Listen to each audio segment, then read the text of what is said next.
waxay ahayd xilli xeero iyo fandhaalo ay kala dhaceen.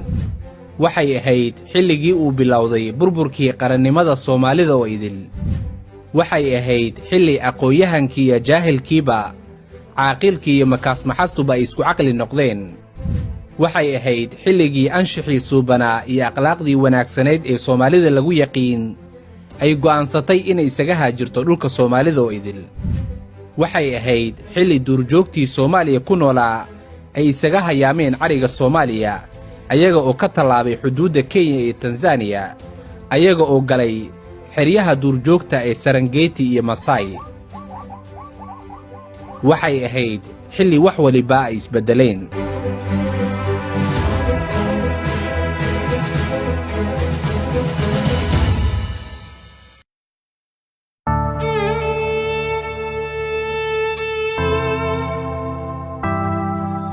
maanta oo kale 26 Janaayo 1991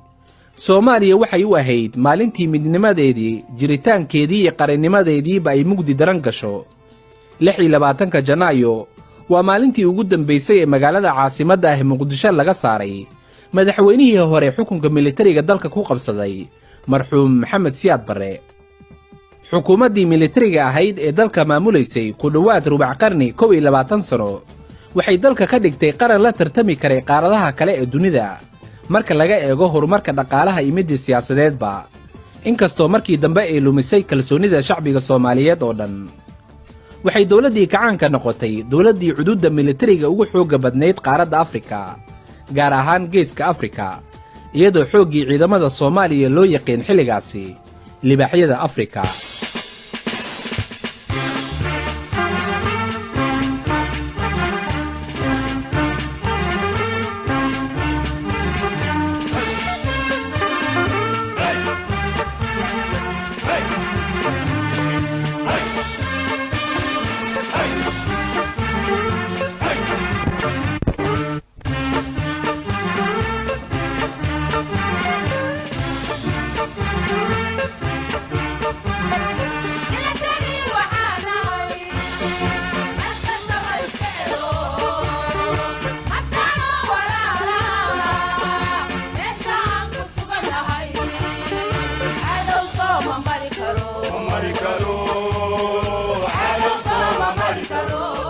burburkii dawladdii xooggeeda iyo awooddeeda ay sidaas ahayd waxaa sabab u ahayd in lagu kaco, iyadoo xukuumaddii jirta xilligaasi ay ku kacday tacadiyo iyo joorfal ay u geysatay shacbigii ay xukumaysay. markiiba arrintaasi waxaa ka faa'iidaystay ururkii UAC, kaas oo dhidibada u siibay xukuumaddii jirtay kadib markii dagaal faraha looga gubtay lisaga hor yimid caasimadda Muqdisho.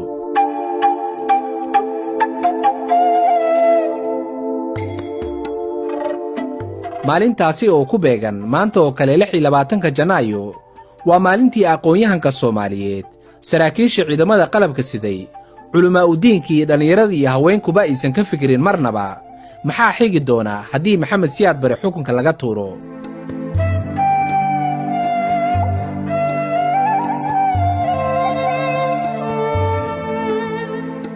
haddaba bixitaankii Maxamed Siyaad Barre kadib, Soomaaliya waxay qaaday waddadii burburka. waxaa faraha, madaxa iyo majahaba la darsaday dhiig aan kala joogsi lahayn, dil macno la'aan ah, kufsi joogto ah oo aan loo kala aabayeelin waayeel iyo gabarba. barakac aad u daba dheeraaday, ummaddiina waxay la kulantay cudurro ay ugu magac dareen maskax barar iyo cagabarar. maamaah baa waxay leedahay 2 bilood iskama feer bishaan ee 2 garood baa iska feer dhasha. dowladdii militariga ahayd xaq ayay ahayd inay shacbiga xukunka u banayso, waxaase xukunkii awooddii dalka qabsaday jabhado aan wax waddaniyad iyo qorshaba lahayn. garna ma ahayn haddii waddaniyad ay jirtay in amaxaaro la maciinsado oo muraadkii mingiste loo meelmariyo. markii Maxamed Siyaad Barre la eriyey oo madaxtooyada laga saaray, waxaa dalka ka aas-aasmay sodomeeye urur oo unugoodu ahaa anaaniyad qabiil, dagaalyahannadooduna u badnaayeen dhallinyaro reer miyi ah. madaxdii ururadaasi oo nin kastaaba muraadkiisa u qarsoonaa wuxuu ahaa inuu beegsado xafiiska madaxtooyada si uu mar uun ugu fadhiisto kursigii Maxamed Siyaad Barre. hubkii qaranka ayaa u gacan galay dadweyne dulmanaa kuwaas oo laga afhayay hubkaasi 20 sano wuxuu sababay hubkaasi isdil baahsan bililiqaysi iyo kala argoosi ciidamadii qalabka siday ayaa la kala diray muryaanimadii ayaa noqotay meherad lagu shaqaysto aqoon-yahankii iyo jaahilkiiba reer magaalkii iyo reer miyigiiba tuuggii iyo askarigiiba waxaa adkaatay in la kala aqoonsan waayo 26 janaayo 1991dii wax walibaa way isbeddeleen soomaali weyn waxaa beddelay soomaali yaryar madaxweyne qaran waxaa beddelay hoggaamiye kooxeed nabad waxaa beddeshay colaad farxaddii waxaa beddeshay fajac iyo amakaag jamhuuriyadda soomaaliya waxaa beddelay lixlan somalilan puntland jubbaland galmudugland hirshabeelleland baydhabaland qaran iyo quwad waxaa beddelay qabiil iyo qaranjajab midnimo waxaa beddeshay tafaraaruq qarannimo jacayl waxaa beddeshay qaxootinimo jacayl dantii guud waxaa beddeshay dan gaar ah soomaaliyey toosoo waxaa beddeshay soomaaliyey kala tagoo istumaatiya sarkaal waxaa beddelay dilaa sare allabari waxaa beddeshay gaalabari inkastoo xukuumaddii maxamed siyaad bare ay gashay dembiyo waaweyn haddana waxaa mudan in la isweyddiiyo maxamed siyaad bare kadib maxaa la soo kordhiyey maxamed siyaad bare sooma ahayn ninkii lagu eedeeyey inuu waddanka qabiil iyo qabyaalad u qaybiyey oo shacabkii kala irdeeyey sooma ahayn ninkii lagu eedeeyey xasuuqa iyo baaba'a ummadda soomaaliyeed sooma ahayn ninkii lagu eedeeyey caburinta shacabkiisa haddaba gadaashii ma la helay shakhsi iyo koox isaga ku dhaantay soomaalinimada waddaniyadda dawlad jacaylka iyo qabyaalad ka fogaanshaha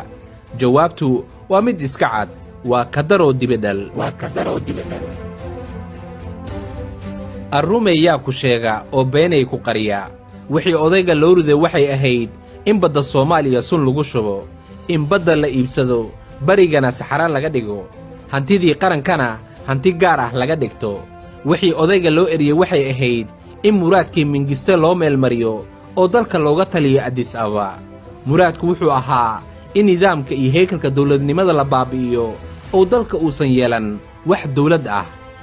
dadka inta uu isaga laayey waxaa ka badan inta gadaashii la laayey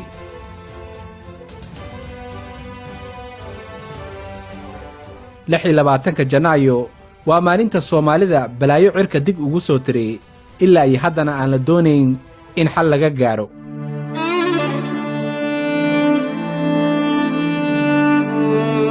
caqli waxaa beddelay cudud nabad waxaa beddeshay colaad naalo waxaa beddeshay naxdin qosol waxaa beddelay qumuunyo haybad waxaa beddelay habacsanaan sharaf waxaa beddeshay sharaf xumo shaqo waxaa beddeshay shaxaad masruuf waxaa beddelay mahayo tacab waxaa beddelay tuugsi reer magaal waxaa beddelay reer miyi feer magaalo waxaa beddelay farganleyb aqoon waxaa beddeshay jaahilnimo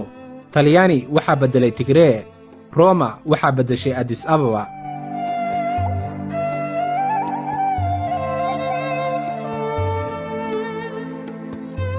fircoon iyo shayddaan ayaa dooday fircoon baa wuxuu yidhi shayddaanow waxaa tahay ruuxii ugu horreeyey ee amarka alla diida oo ku caasiyoobay sidaasi aawadeed adiga ayaa noolaha ugu dembi badan shayddaan wuxuu ku jawaabay walow aan amarka alla diiday haddana sida fircoon weligay darajada alla ma sheegan sidaasi aawadeed adiga ayaa noolaha ugu dembi badan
aanu guurno